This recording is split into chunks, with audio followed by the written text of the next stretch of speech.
Nuevo bloque de pasos perdidos aquí por Diputados Televisión, una jornada en la cual hubo sesión preparatoria en el Senado. La vicepresidenta Victoria Villarruel puso a consideración del cuerpo lo que es la elección de las nuevas autoridades. Presidente provisional quedó Bartolomé Abdala, el senador de San Sí, Luis señor. por La Libertad Avanza. Vicepresidenta de la Cámara, Carolina Moisés. Ahí tuvo la sorpresa de la fecha. Exactamente. De ahora del bloque, más allá de que ella es peronista, del bloque Convicción Federal. Vicepresidenta primera, la senadora Carolina Lozada, de la Unión Cívica Radical. Vicepresidenta segunda, la senadora por la provincia de Córdoba, Alejandra Vigo, de Provincias Unidas. De esa manera quedaron conformadas las autoridades del Senado. Quien no estuvo presente en esas, o no está presente en esas autoridades, es Unión por la Patria. Exactamente. Qué discusión que se está dando. Una discusión muy importante que retumbó en el recinto del Senado con mucha fuerza porque José Mayán se encargó de plantear su discrepancia, sus críticas. Hay que decir que el bloque Unión por la Patria ya se lo veía venir. Veía venir algunos movimientos. De hecho, también hubo algunas señales premonitorias. Recordemos, la noticia es ahora, pero el antecedente se registró ayer, porque finalmente la separación de este conglomerado, el interbloque Unión por la Patria en la Cámara Alta, se terminó de formalizar ayer en una lenta partida de este espacio que originó este otro dato, que la arquitectura del panperonismo en el Senado estuviera contenida por un interbloque. Claro. Bueno, ese interbloque finalmente ahora afronta una nueva pérdida, una pérdida que implica no la pérdida de la identidad peronista de las figuras que se separaron, pero sí refleja este otro punto que hemos venido desmenuzando, y es el planteo de distintos gobernadores del peronismo que reclaman para sí una autonomía primero del bloque y por otra parte también de la conducción del partido a nivel nacional. Ha sido uno de los temas que hemos analizado durante esta edición de Pasos Perdidos, cuando todavía el peronismo no termina de digerir este otro revés que afronta a partir de algo que hemos reflejado y que es la cristalización de estas nuevas mayorías que tiene el oficialismo en las dos cámaras, y que uno de sus puntos está concentrado en capitalizar la fragmentación de la bancada peronista, especialmente motorizada por aquellos gobernadores que reivindican para sí una autonomía del partido. Bueno, volvemos a la Cámara de Diputados, y quien habló con Diputados Televisión fue el diputado Martín Arduaín, diputado del PRO, analizando un poco este periodo de sesiones extraordinarias, analizando también los proyectos que vienen, la presencia del presidente Javier Milei el próximo día domingo. Habló con DTV de esta manera. En La Pampa es una provincia que hace 40 y pico de años que la han hecho totalmente estatal, así que te imaginás que hay un parate muy importante. Se sienten los comercios, se sienten las intendencias, falta circulación, pero en La Pampa... Pero los campos son privados ahí. Pero en La Pampa ganó Milei sin haber ido a La Pampa. No conoce la provincia. O sea, indudablemente... En la Nacional ganó Milei. Ganó Milei. ¿Ahora o el 23? En el 23, y ahora su candidato perdió por 1.400 votos contra todo el aparato provincial. Lo que quiero decir es... hay un descontento, hay una preocupación muy grande por el parate económico, pero hay una realidad social que sigue bancando este cambio. Nos puede gustar más o menos, pero lo hemos visto en manifestaciones, lo vimos en las votaciones en la elección el año pasado, y el presidente sigue acompañado por un gran porcentaje de la sociedad. Y se siguen traspasando senadores y diputados del peronismo o de otros partidos, así que sí, efectivamente, pasa.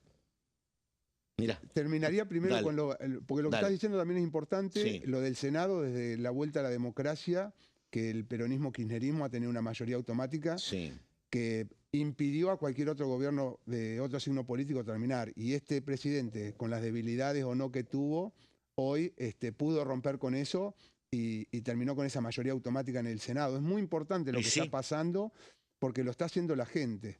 El año pasado, en las elecciones, cuando pensamos que perdía categóricamente el gobierno, la gente se levantó el domingo y fue a votar, a pesar de la economía, a pesar de la incertidumbre, y respaldó este gobierno.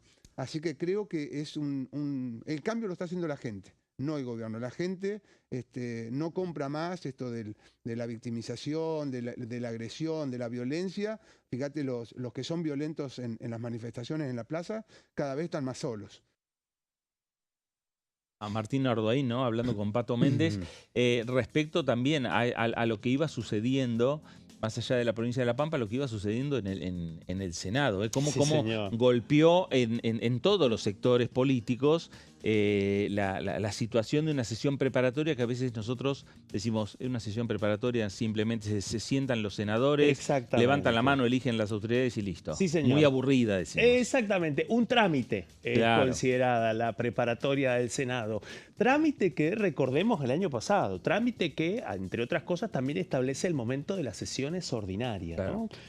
Un dato que dentro de los trámites había pasado inadvertido hasta que, como producto de la composición de la Cámara hasta el año pasado, nos encontramos con una oposición que había logrado forzar la agenda del Senado haciendo uso de esta definición de la preparatoria del año pasado, que se mantiene para este año, y es precisamente la posibilidad para establecer fecha y hora en la semana para la sesión ordinaria. Pero lo cierto es que esta vez efectivamente no fue solamente un trámite, tampoco fue solamente la ratificación de las autoridades de la Cámara Alta, Fernando. Fue la novedad de que una de las vicepresidencias quedó en manos de la jujeña Carolina Moisés, una figura de los legisladores sin tierra, podríamos decir, Claro. porque proviene de una provincia como Jujuy, gobernada por el radicalismo hace más de 2 décadas.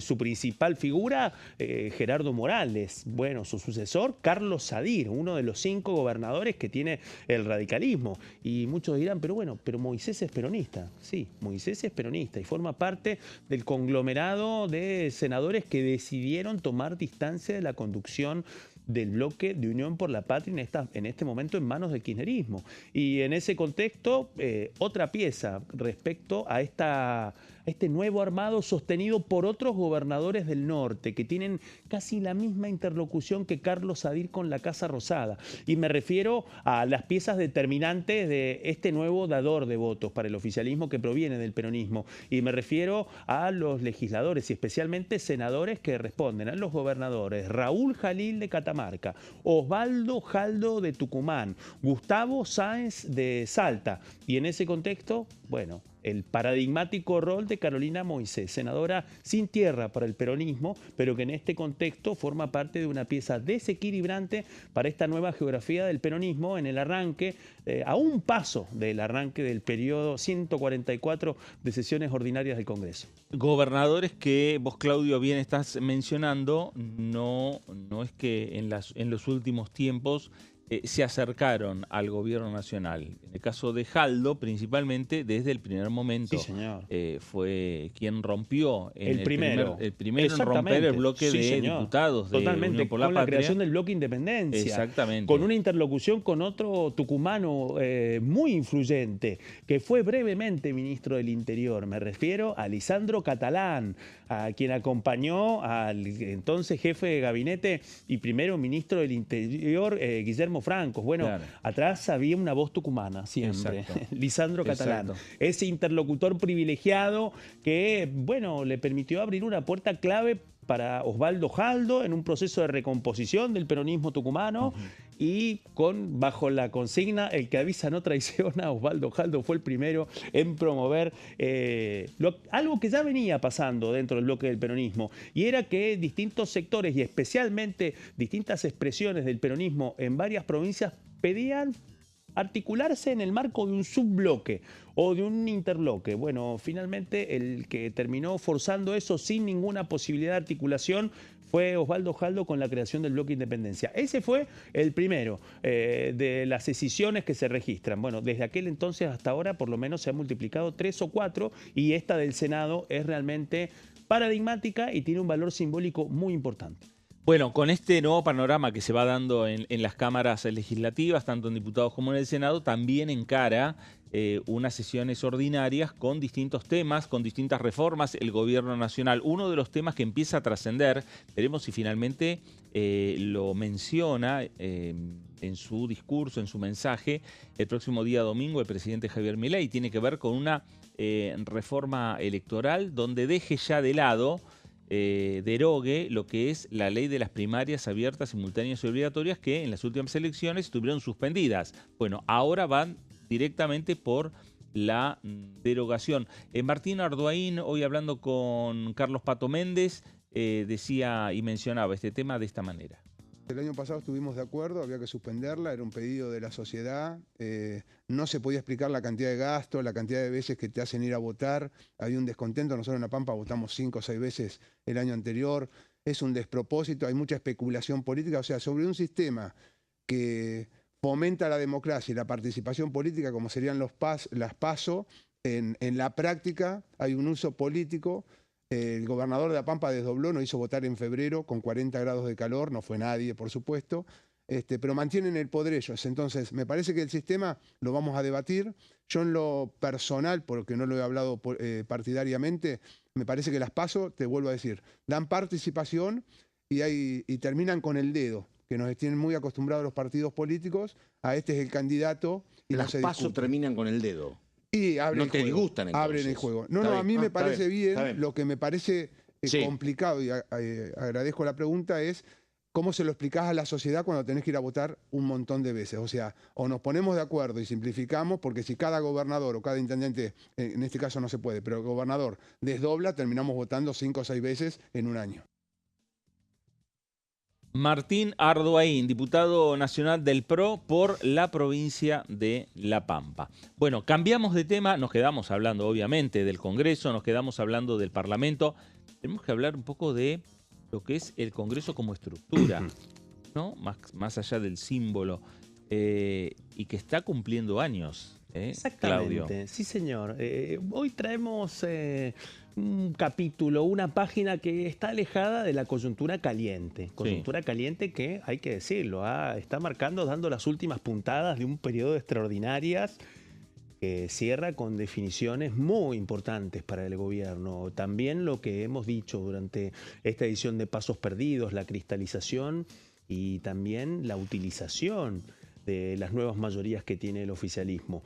En ese contexto estamos a un paso de que se apruebe la reforma laboral, así como vino de la Cámara de Diputados y ahora en el Senado para una definición muy importante. Ahora, lo que sí queda claro es que estas dos cámaras del Congreso, que tienen un receso de verano habilitado por el presidente Javier Milei a través de un decreto que convocó a las extraordinarias y que después las amplió. No perdamos de vista que estas extraordinarias no terminan el viernes, terminan el 28 de febrero, ampliadas, en donde también hubo un guiño, que fue la inclusión de la ley de financiamiento universitario. Bueno, indudablemente. ¿Por qué menciono esto? Porque estos son los puntos que anticipan cuál va a ser el pulso de lo que viene a partir del lunes, cuando comienza a correr ya el periodo 144 de sesiones ordinarias del Congreso de la Nación, en un momento determinante, pero bueno, en ese contexto, periodo 144.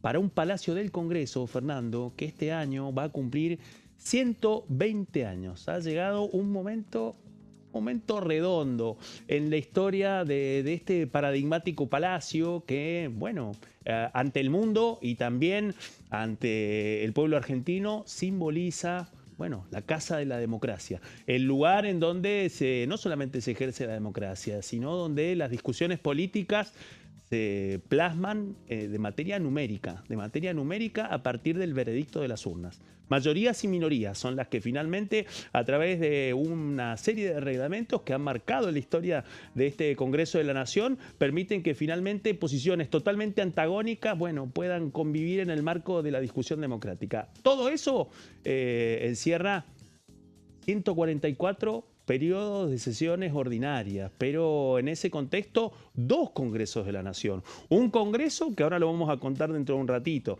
que funcionó muy cerquita de la Plaza de Mayo. Y el otro, bueno, aquí. Nosotros estamos en el anexo del Congreso de la Nación, al lado del histórico Palacio, que va a cumplir 120 años. Bueno, vamos a desmenuzar algunos de los datos que nos permiten pensar la dimensión histórica y no solo política de este Hermoso palacio legislativo. El primer dato, vamos rápidamente, un viaje a la historia, no tan reciente, sino a los orígenes de este palacio. Y también nos permiten comprender la dimensión histórica de lo que estaba en juego en aquel momento. En primer lugar, vamos al año 1895, cuando el arquitecto Víctor Meano, italiano, bueno, recibió la misión de diseñar un nuevo palacio legislativo. El reemplazo del anterior, que hay que decirlo, sigue en pie.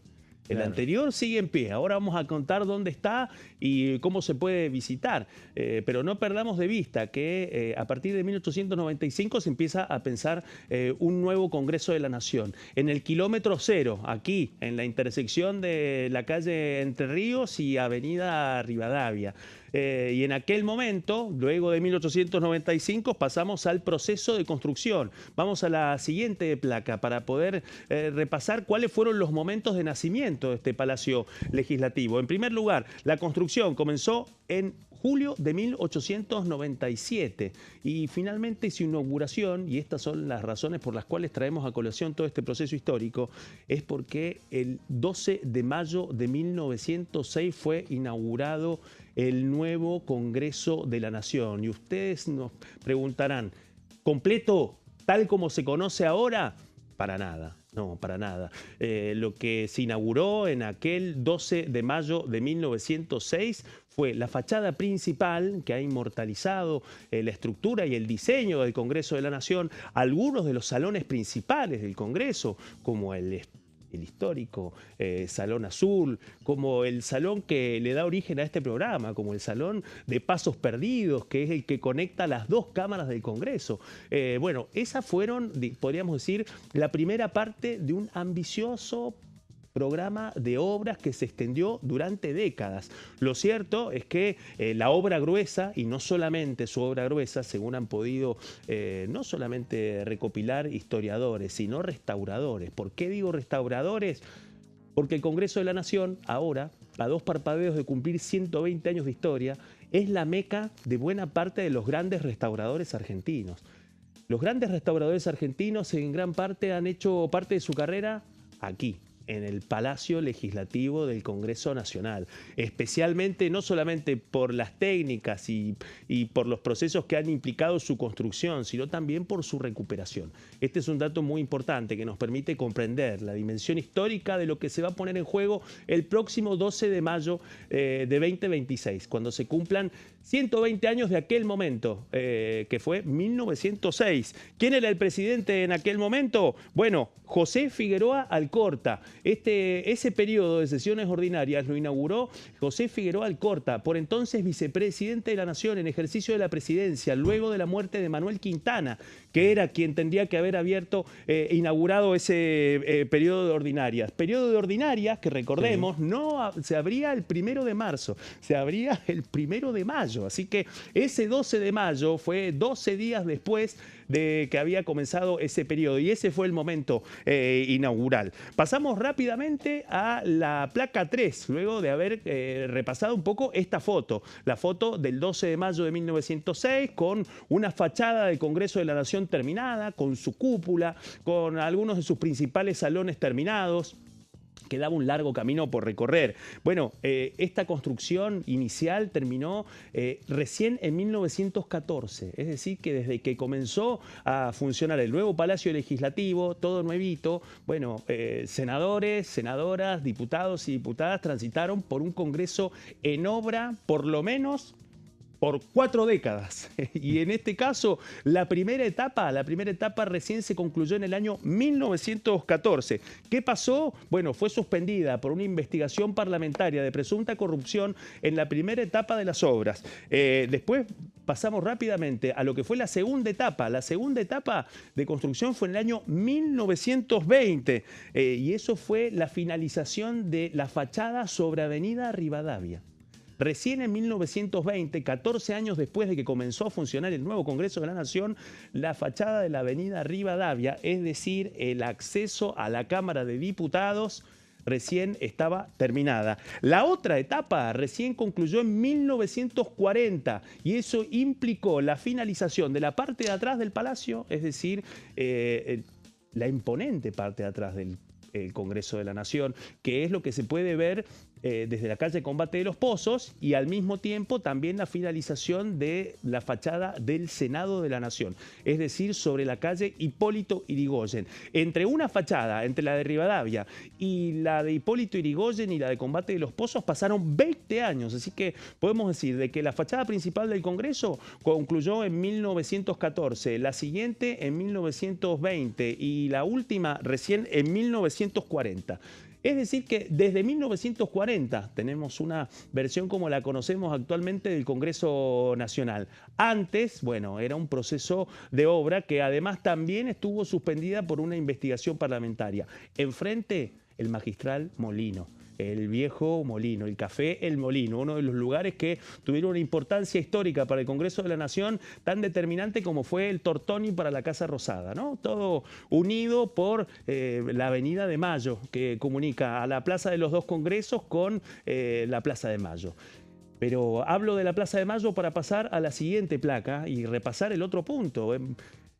Hemos pensado e imaginado en estos momentos al Congreso tal como lo conocemos, pero antes hubo otro Congreso. Vamos a rememorar el antiguo Congreso de la Nación, que sigue en pie, y es lo que podemos ver en estas placas. Funcionó entre también el 12 de mayo de 1864, hasta el 26 de abril de 1905. Después del 26 de abril de 1905 comienza todo el proceso que llega hasta el 12 de mayo de 1906, con una mudanza que han recopilado varios historiadores. ¿Dónde estaba? En Balcarce 139, justo frente a la Plaza de Mayo, poco antes del pasaje de la Victoria. ¿De qué estamos hablando actualmente? Bueno, de la actual sede de la Academia Nacional de la Historia. Y además también está dentro de la estructura de la ex-AFIP, de la Agencia Nacional de Recaudación y Control Aduanero. Adentro de ese enorme edificio que en algún otro momento de la historia fue la sede del Ministerio de Bienestar Social, bueno, adentro está la histórica estructura del Congreso de la Nación que funcionó entre 1864 y 1905. Diseñado por Jonás Larguía. Ese fue el momento clave del Congreso de la Reunificación Nacional y después de la batalla de Cepeda. Un dato para nada menor, que quienes son apasionados y apasionadas por la historia parlamentaria pueden ir. Balcarce 139, un viaje a la historia realmente, para conocer el primer Congreso Nacional. Y luego, bueno, pueden darse una vuelta por aquí, por el magnánimo Congreso de la Nación, que está a 2 parpadeos de cumplir los 120 años de historia. Así que en el medio de la coyuntura y contando los días para el arranque del periodo 144 de sesiones ordinarias, bueno, no perdamos de vista que de estas 144 sesiones ordinarias, 120 se han realizado aquí en el Congreso de la Nación, en su versión en el Palacio, que fue proyectado en el año 1895. Antes, los primeros periodos de sesiones ordinarias, sí, fueron entre 1864 y 1905, a prácticamente media cuadra de la Casa Rosada en Balcarce 139. Ahí está el rastro de la historia más lejana y uno de los primeros momentos de la reunificación nacional y del primer Congreso de la Nación. Muy bien, Claudio, gracias por toda esta información, estos detalles y muchos que de repente no conocían que el viejo Congreso puede visitarse, sí, señor, cuando uno se da una vuelta por ahí por Plaza de Mayo. Vamos a hacer una pausa, la última, aquí en Pasos Perdidos, y regresamos enseguida.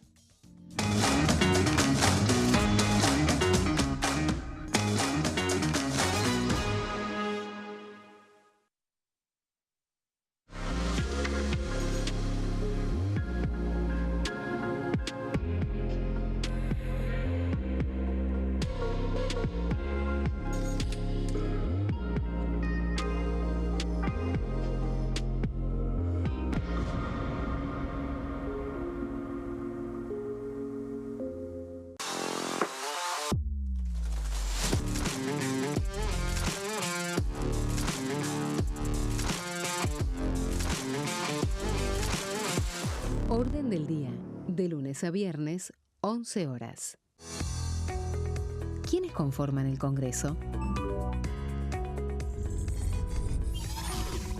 El Congreso de la Nación está conformado por la Cámara de Diputados y la Cámara de Senadores. La Cámara de Diputados representa al pueblo de la nación argentina.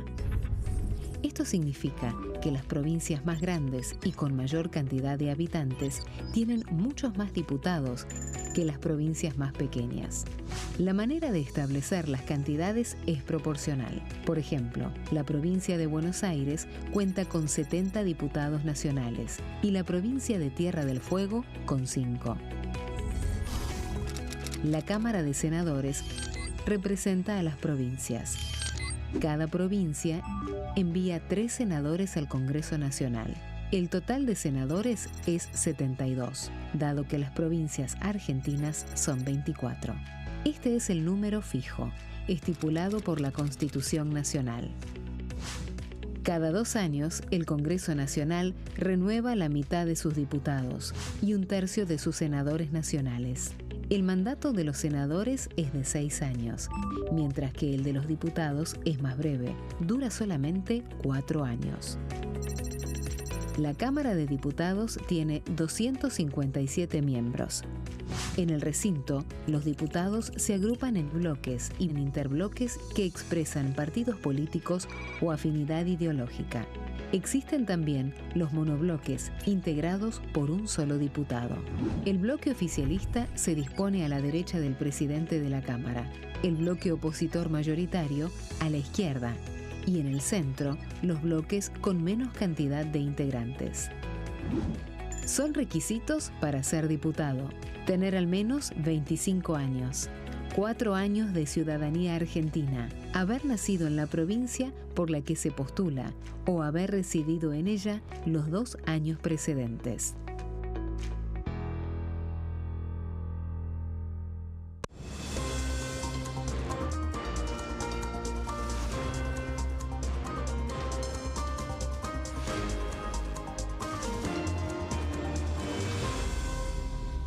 Consenso, de lunes a viernes, 12 horas.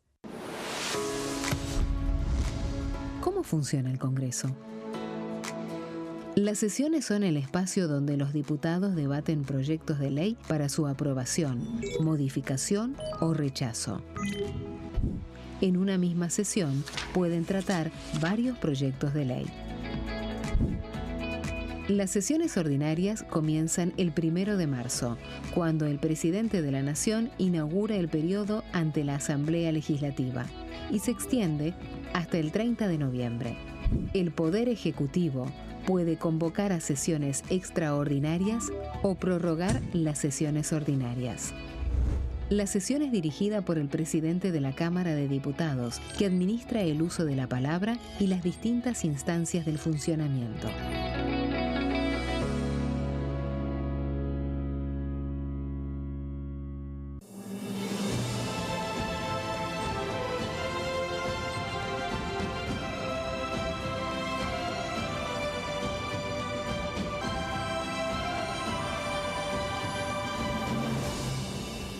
La bancada, de lunes a viernes, 13 horas. ¿Cómo funciona el Congreso? Cuando un proyecto de ley ingresa a la Cámara de Diputados, ya sea presentado por un legislador, enviado por el Poder Ejecutivo o producto de una iniciativa popular, se trata primero en el ámbito de las comisiones. Las comisiones son el espacio de análisis y debate sobre los proyectos conformadas por legisladores de distintos bloques.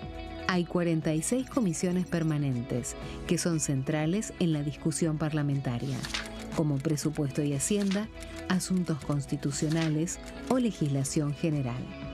Existen también 32 comisiones especiales que tratan temas específicos. En su mayoría son bicamerales, es decir, que están compuestas por diputados y senadores, como la bicameral de trámite legislativo, encargada de analizar los decretos del Poder Ejecutivo. Para que un proyecto sea tratado en el recinto, debe contar con el apoyo de la mayoría de los integrantes de las comisiones a las que haya sido girado. Al finalizar una reunión de comisión, se dictamina sobre la pertinencia de tratar el proyecto en el recinto. El dictamen puede plantear la aprobación del proyecto o su rechazo.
Último bloque de pasos perdidos por aquí por Diputados Televisión, esperando lo que va a ser jueves, sesión en el Senado, sesión especial, para discutir. Hubo un cambio en lo que tiene que ver con los temas en la discusión para el Senado Nacional. El jueves finalmente van a estar analizando lo que es la modificación a la ley de glaciares, proyecto que si se aprueba viene a revisión aquí a la Cámara de Diputados. Le van a dar el acuerdo parlamentario, el acuerdo del Senado, a la designación de Fernando Iglesias como embajador ante el Reino de Bélgica y ante la Unión Europea. Y también se va a discutir el acuerdo entre la Unión Europea y el Mercosur. Eso en la sesión del jueves. El viernes ya va a ser la discusión de la modificación a la ley de reforma laboral, sí, señor. El artículo que modificó la Cámara de Diputados. En caso de aprobarlo, el Senado va a tener ya fuerza de ley. Y por el otro lado, la reforma al régimen penal juvenil, que el régimen penal juvenil se iba a discutir el jueves y el viernes se iba a discutir el acuerdo con la Unión Europea. Exactamente. Bueno, hubo ese cambio nada más que hizo el oficialismo a propuesta de la bancada de La Libertad Avanza, pero en definitiva el temario ya está. El temario está definido y bueno, de esta manera y como está ya establecida la agenda, el periodo de sesiones extraordinarias se encamina a terminar cerrando y transformando en ley gran parte del temario que había establecido el presidente Javier Milei. Con este último enroque y con esta particularidad en el Senado. 3 sesiones, la preparatoria de hoy y 2 sesiones para jueves y viernes. Exactamente, y aguardando el domingo, 21 horas, la inauguración por parte del presidente Javier Milei de lo que va a ser un nuevo periodo de sesiones ordinarias, el pedido número 144 del Congreso Nacional. Como dijo Claudio, en un parlamento, en un edificio, en un palacio legislativo que está cumpliendo este año 120 años. Varios diputados hablaron con DTV sobre distintos temas, entre ellos la diputada Maureira, la diputada Karina Maureira de la Neuquinidad, habló sobre lo que dejó el debate sobre la reforma laboral en la República Argentina. Cuando vos tenés tantos años en una actividad a la que dejaste hace poco para poder entrar en el ruedo político, es difícil sacarse esa piel, como bien les fundamentaba, pero es necesario también reformular muchas cosas. Yo no estoy en contra de una reforma laboral que pueda modernizar y que pueda ayudar al país, pero era necesario rever algunos puntos. Yo hubiera pretendido, sinceramente, que esta reforma nos hubiera llevado un poquito más de tiempo, no tratarla como muchos han dicho en extraordinarias, entiendo la premura de un gobierno por contar con leyes, pero me parece que nos tendríamos que haber dado un poco más de tiempo. Y el estatuto del periodista es en nuestra espina, nuestra columna, es decir, era la herramienta fundamental, así como había dentro del 26, existen otros articulados que hacen a otras actividades, ¿no?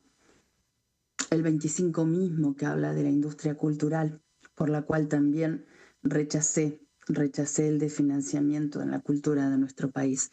Entonces, hay muchas cosas que todavía me hacen ruido, pero no quiero descreer de que esta reforma pueda traernos tiempos mejores. Yo sé que los cambios son profundos, son complejos, que van a llevar mucho tiempo, pero que si no nos arriesgamos no vamos a poder cambiar realmente lo que tenemos que cambiar. Toda transformación cuesta, y sobre todo lo económico, claro que nos cuesta. Tal vez pasaron muchos años y no estábamos acostumbrados a rever profundamente estas cuestiones. Y insisto, le hubiera dado un poco más de tiempo a esto, pero bueno, creo que también tienen los votos suficientes y todavía tengo un voto de confianza. Les soy sincero, todavía tengo un voto de confianza. Espero no equivocarme, pero nunca dejé de pensar en la gente. Diputada. Muchos hablan de que se dejó de pensar en el pueblo, les aseguro que no. Bueno, Karina Maureira, diputada nacional por la Neuquinidad, su par, que en definitiva también del mismo sector político, la senadora Julieta Corrosa, votó a favor de la reforma laboral en el Senado Nacional. Desde el oficialismo cuentan que también ahora que el viernes van a tener que definir lo que es aceptar o no la modificación de la Cámara de Diputados, Julieta Corrosa también va a votar a favor. Exactamente. En el Senado dicen que esos 42 votos van a estar. Lo que sacaron eso, sí, en la discusión, en la primera discusión del Senado, esos votos van a estar. Los 3 senadores que ayer conformaron el bloque de Convicción Federal, encabezado por Carolina Moisés, ya adelantaron que van a votar en contra. Bueno, otro dato también en este contexto, ¿no? Pero con una particularidad, y en el caso específico estamos hablando de un gobernador que va a repetir esta gravitación a la hora de jugar en las discusiones donde el oficialismo necesita votos. Me refiero al gobernador neuquino Rolando Figueroa, que en este contexto, bueno, hace valer 2 votos que tienen un peso muy importante. En el caso del Senado, bueno, el rol de Corrosa le permite a Figueroa contar con un voto que antes no tenía. Y en el caso de la Cámara Baja, bueno, es donde efectivamente la neuquinidad hoy ocupa 2 votos claves que pertenecieron durante casi 4 décadas al movimiento popular neuquino. Y aquí lo que nos encontramos es con el cambio de lo que surgió a partir del veredicto de las urnas en la provincia de Neuquén, con la victoria de Rolando Figueroa. Y con lo que implicó también este otro dato que forma parte del pulso de estas sesiones extraordinarias, el resultado de las elecciones de medio término del año pasado y estas nuevas reorganizaciones de los votos y la centralidad que tienen votos de partidos provinciales como en el caso neuquino. Y esto es lo que extraña la provincia de Río Negro. Sí, señor, es lo que extraña el gobernador Alberto Bretilnec, que por los resultados electorales que se dieron en las últimas elecciones, se quedó sin senadores y se quedó sin diputados. No pudo hacer ingresar por intermedio de los votos a representantes de su fuerza política. Bueno, el Senado también, ya lo dijimos, el jueves tiene en la agenda la reforma a la ley de glaciares. Habló con Diputados Televisión sobre este tema el diputado Carlos Zapata. Lo cierto es que la normativa que apunta a la ley de glaciares, como se conoce, apunta a establecer precisión en los términos utilizados para definir qué son los glaciares y los periglaciares. De ninguna manera esa ley avanza sobre la facultad que tiene la provincia de administrar los recursos naturales que son de las facultades no delegadas de acuerdo a la Constitución Nacional, y el único límite es llevar adelante la explotación o el uso de los recursos naturales de una forma racional y con una mira de mantener la sustentabilidad en el medio ambiente. La precisión terminológica no significa liberación a ultranza para que vengan y destruyan glaciares, sino establecer qué son los glaciares, qué son los periglaciares. Sí. La provincia de Salta, como decía, tiene una vasta riqueza minera. Se han radicado últimamente algunas inversiones en el área del litio. La variación en el precio internacional del litio, por supuesto, ha llevado a que se retrocedan este ímpetu inicial que hubo hace unos años hacia esta actividad. Pero acá tenemos cobre, tenemos azufre, en la mina de Onoto hay también uranio. Tenemos la posibilidad de avanzar con oro y otros minerales. Bueno, ahí estaba Carlos Zapata. El tema ley de glaciares o la modificación a la ley de glaciares, el peso importante ha tenido en la discusión del Senado y seguramente también este próximo jueves, cuando se termine de discutir en el recinto, el peso de los gobernadores, que han sido invitados incluso, porque estuvo Jalil, estuvo Marcelo Rego, el gobernador de San Juan, estuvieron en la comisión. Más allá de que hubo organizaciones ambientalistas que rechazaron modificar, el caso de Greenpeace, sí, señor, rechazó modificar la ley de glaciares, los gobernadores dijeron, es importante. Bueno, es que esto también encierra otra particularidad, y es que se esperaba que las organizaciones ambientalistas volvieran a repetir su preocupación respecto a las consecuencias dramáticas que pueden tener en materia ambiental la explotación minera, especialmente en el área periglacial. El área que rodea a los glaciares y que en muchos casos, bueno, para algunos es simplemente barro, para otros no. Es claramente un ecosistema que es el que protege el funcionamiento y la centralidad que tienen los glaciares, especialmente en la Patagonia Argentina, y no solamente.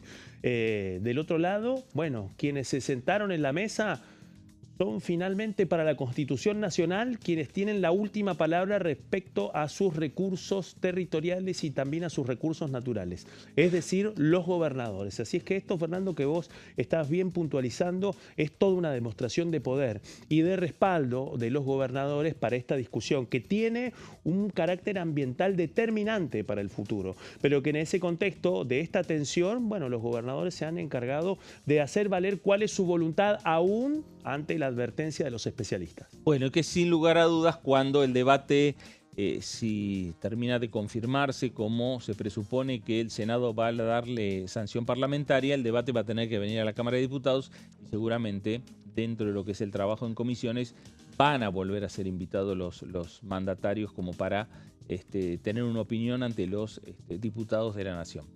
Tema reforma laboral, volvió a hablar sobre este proyecto que el viernes va a sancionar definitivamente el Senado Nacional. El diputado Lisandro Almirón, presidente de la Comisión de Legislación del Trabajo, el miembro informante del oficialismo en el recinto de la Cámara de Diputados, que no pasó un buen momento cuando tuvo que dar ese informe porque leyó su informe y fue cuestionado fuertemente por el bloque de Unión por la Patria. Habló Lisandro Almirón con Diputados TV de esta manera. En primer lugar, yo miraría el vaso medio lleno. Es una reforma de 217 artículos y 26 títulos y un anexo que viene a modificar una ley de 51 años, de 1974,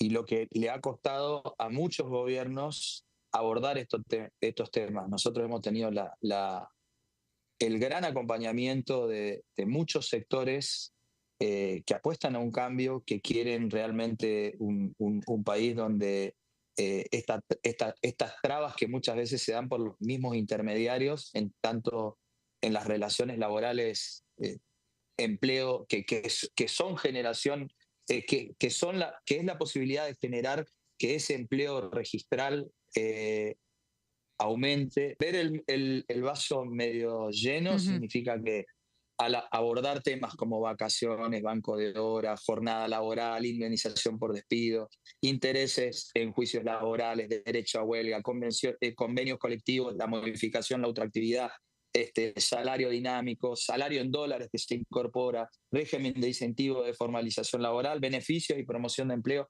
Entonces son muchísimos temas que han costado años incluirlos en la agenda y que hoy nos dan la posibilidad no solamente de que ese 45% de empleos no registrados formen parte de un sistema que nos garantice no solamente mejorar los derechos presentes, sino también los derechos futuros y de tercera generación, porque cada vez que hablamos de alguien que está fuera del régimen formal, estamos hablando de que en vez de tener 4 aportantes por cada jubilado, tenemos 2.3 o 2.2. Entonces, la pirámide invertida cada vez se vuelve más difícil. Bueno, ahí estaba una primera parte. Enseguida vamos a escucharlo también a Lisandro Almirón, analizando un poco la relación entre lo que es el Congreso, las discusiones parlamentarias y las provincias, donde se lo vio en el debate, en los distintos debates en la Cámara de Diputados, no solo en este periodo de sesiones extraordinarias, a lo largo de los últimos 2 años. La injerencia de los gobernadores. Sí, señor. Decíamos el caso de Osvaldo Jaldo, que terminó rompiendo Unión por la Patria y creando Independencia. Este año terminó haciendo lo mismo Raúl Jalil, sí, señor, el gobernador de Catamarca, rompiendo Unión por la Patria y armando su propio bloque, también aquí en la Cámara de Diputados. Lo mismo sucede en el Senado. Hay una presencia importante y, claro, quedan sueltos aquellos legisladores, los llamados sin tierra, los que no responden a un gobernador. Bueno, el caso más paradigmático es el de Carolina Moisés, claro, senadora por la provincia de Jujuy, por la oposición, y me refiero como oposición desde el peronismo al radicalismo que gobierna la provincia de Jujuy. Bueno, Moisés hoy y desde hoy es una de las vicepresidentas del Senado de la Nación, y aquí nos encontramos con otra particularidad, porque uno dice, bueno, gobernadores, sí, gobernadores, específicamente el entramado de gobernadores peronistas, que son los que finalmente han promovido este cisma dentro del espacio de Unión por la Patria, en donde muchos de ellos tienen más coincidencias que diferencias con el gobernador radical de Jujuy, Carlos Sadik. Bueno, hablando de relaciones con las provincias, decíamos, Lisandro Almirón, el diputado de La Libertad Avanza por la provincia de Corrientes, habló también sobre este tema con DTV de esta manera. Sí, la verdad es un tema que lo maneja el presidente de la Cámara y el presidente de bloque. Los consensos y el trabajo de las comisiones siempre estuvo articulado al trabajo de labor parlamentaria que realiza, en el caso de La Libertad Avanza, el doctor Gabriel Bornoroni, que no solamente ha hecho un buen trabajo en esta comisión, sino en los 3 dictámenes, Mercosur y la reforma del el nuevo régimen penal juvenil, y tuvo una participación activa y han logrado consensos importantes con los bloques que bien mencionados, digamos, y acá ha habido mucho de diálogo con el bloque PRO, con los radicales, con el gobierno, con los distintos gobiernos provinciales. El ministro del Interior ha salido a recorrer cada una de las provincias en función justamente de esta construcción colectiva, de entender de que al país lo sacamos entre todos adelante o no lo saca nadie, digamos. Entonces me parece que en ese sentido hubo un trabajo importante en materia de generación de consensos, y en esto tiene mucho que ver el presidente de la Cámara también, que el otro día en momentos difíciles mostró la templanza y la conducción de una sesión que planteaba métodos poco institucionales para resolver un debate. Bueno, ahí estaba, Lisandro Almirón, las distintas voces de los distintos legisladores, por aquí por Diputados Televisión. Claro, mucho haciendo referencia a estos debates que se fueron dando en la Cámara de Diputados, pero que tienen suma actualidad porque son los debates que en las próximas horas va a terminar de cerrar el Senado. Exactamente. Y cerrar también este periodo de sesiones extraordinarias que, con un saldo muy favorable, para el gobierno, no solo desde el punto de vista legislativo, por las leyes sancionadas, sino también desde el punto de vista político. Exactamente. Hay un saldo de carácter numérico en donde, lo decíamos, el oficialismo estrenó su nueva mayoría y eso ha impactado con mucha fuerza en todos los espacios de la oposición, no solamente en lo que tiene que ver con el funcionamiento del interbloque de Unión por la Patria, el comportamiento final que tomó el espacio de convicción federal para separarse un día antes de la preparatoria que se concretó hoy en el Senado de la Nación para elegir a sus nuevas autoridades y que definió también a Carolina Moisés como una de las autoridades de la Cámara. Claro, el lado B de eso es que el peronismo, el interbloque que presiden José Mayans y Juliana Di Tulio se quedaron sin representación entre las autoridades de la Cámara Alta. Otro revés para el peronismo en un momento de ebullición, especialmente en la Cámara Alta y en un proceso de reorganización que también, lo veníamos contando, también implicó otros giros muy importantes. Por ejemplo, finalmente el senador Luis Juez decidió formar parte de La Libertad Avanza. Sí, claro. Bueno, en un momento en donde el estreno de Patricia Bullrich como jefa de la bancada oficialista también la posiciona en otro lugar, en una relación además en donde las tiranteses con la vicepresidenta de la Nación, una de las protagonistas de hoy, Victoria Villarroel, esas tensiones no han cedido, todo lo contrario. Nos encontramos con una Victoria Villarroel que al menos del domingo, desde el sábado pasado, ha hecho una serie de pronunciamientos, especialmente desde que supo y se enteró, como pasó con todos, nos enteramos de la decisión de la Suprema Corte de los Estados Unidos de limitar la capacidad de decisión sobre los aranceles de los Estados Unidos en el intercambio comercial, algo que tendría un impacto determinante en la relación con la República Argentina. En ese contexto, la titular del Senado se metió, se diferenció, dijo que la Argentina no tenía que ser solamente proveedora de servicios y mostró un costado industrialista que al gobierno le cayó bastante mal. Bueno, y fueron horas después o días después de haber visitado la provincia de La Rioja. Además. De haber estado con el gobernador Quintela en la provincia de La Rioja. Claro, cada uno va haciendo lecturas políticas. Otros dicen, no, fue a la fiesta de la Chaya. Exacto. Ella es vicepresidenta, le invitaron los senadores, porque lo recibieron los senadores del PJ, la recibieron a ella en la ciudad de La Rioja, participaron en la fiesta de la Chaya. Ahora, la mayoría de los integrantes de este Congreso, diputados y senadores, y obviamente los integrantes de la Casa Rosada, hacen lecturas políticas. Exactamente, y ven una diferenciación creciente de quien ha decidido empezar a romper el silencio, no solamente dentro del recinto, sino afuera también. Bueno, Claudio, nos vamos, así que muchas gracias. Por favor. A usted también, gracias por estar ahí, quédese en sintonía, quédese en Diputados Televisión, esto fue Pasos Perdidos. Gracias y hasta entonces.